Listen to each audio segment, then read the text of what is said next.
ça se fait. Je crois que l'essentiel, c'est de garder l'esprit.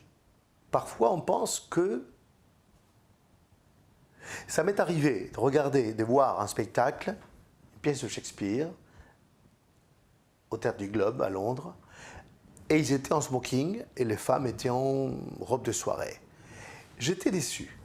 J'étais déçu parce que je trouve que le Moyen-Âge, c'est quand même... Il y avait des tissus, des bijoux, qui étaient très beaux. Donc évidemment, si vous êtes habillé en Saint-Laurent ou en Chantal Thomas, on a l'impression moi, j'ai l'impression qu'on m'enlève quelque chose. En plus, parce que, ayant vu récemment le film sur Elisabeth, la reine Elisabeth avec Cate Blanchett, qui était une splendeur, la façon de se tenir, le corset, les perruques, les bijoux, tout ça, c'est... Alors évidemment, si la fille est là dans une robe de soirée avec laquelle elle va passer Noël, voilà. Bon. Après, c'est une question des moyens. Oui et non. Mais imaginons que c'est une question de moyens. Je crois que si on trouve l'essentiel des personnages, on peut jouer en jean, on peut jouer en t-shirt, et la chose va exister quand même. Ben voilà, c'est pour ça, Peter Brook peut se permettre ça. Donc après, si les gens qui n'ont pas beaucoup d'expérience s'aventurent à faire un grand Shakespeare en jean et un t-shirt, voilà. Moi, je trouve que jouer à Marivaux, ça donne les manières, quand on imagine les jabots, la dentelle et tout ça. Ça ne coûte pas plus cher, on peut faire même des trucs à la manière d'eux, mais il ne faut pas tout, ça représente une bourgeoisie qui avait ce côté précieux, donc on ne peut pas rendre communiste cette bourgeois qui ne l'était pas. Déjà, à ce moment-là, il vaut mieux jouer carrément une pièce de Brecht, comme ça, non. Mais pas...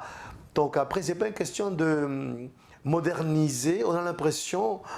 Oh là là, mon Dieu, n'importe quel ringard, il pense qu'il peut dépoussiérer Shakespeare, dépoussiérer Molière, comme si ces auteurs-là étaient en poussière. Ce sont ces metteurs en scène-là qui sont poussiéreux. C'est eux qui pensent et qui ont la prétention qu'ils peuvent apporter quelque chose à notre société. Moi, je crois qu'aujourd'hui, respecter, évidemment qu'il y a un parti pris, qu'il y a un choix d'acteurs, des mises en scène, des couleurs, des lumières. Je pense qu'avec un tissu, une chute des tissus achetés à 2 €, on peut faire une sorte de cape et donner l'illusion. Ce théâtre, il faut qu'il reste. Moi, je crois que, sincèrement, on massacre beaucoup d'auteurs, on coupe beaucoup de têtes pour pas grand-chose.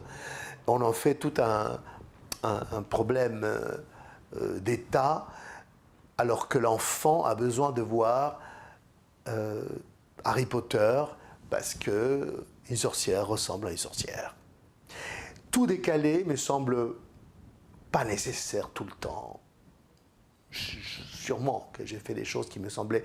Mais le décalage, il s'est fait tellement naturellement que c'est pas un décalage. C'est comme si on demandait à Mimi Mati de danser le lac des cygnes. Elle le fera avec sa taille, avec sa morphologie. C'est pas un décalage voulu, c'est un décalage forcé. Donc quand on est forcé parce qu'on a des acteurs qui ont une voix comme ça, ou un physique comme ça, ou un espace qui n'est pas forcément le Palais des Papes d'Avignon, qui donne quand même des allures à des pièces épiques, je crois que tout décalage n'est pas fameux et qu'il ne faut pas forcer le décalage. Le décalage se fait naturellement, se fait avec nos limites, se fait avec notre être profond. J'aurais sûrement une vision de quelqu'un d'Argentine, d'origine italienne, parce que c'est moi. Donc j'aurais peut-être une façon diriger, une voix dont j'ai besoin dans Hamlet, parce que je suis comme ça. Mais je ne joue pas l'argentin. J'ai un accent malgré moi. Et d'ailleurs, quand on m'a demandé d'avoir un accent argentin pour un film, mais je l'ai raté.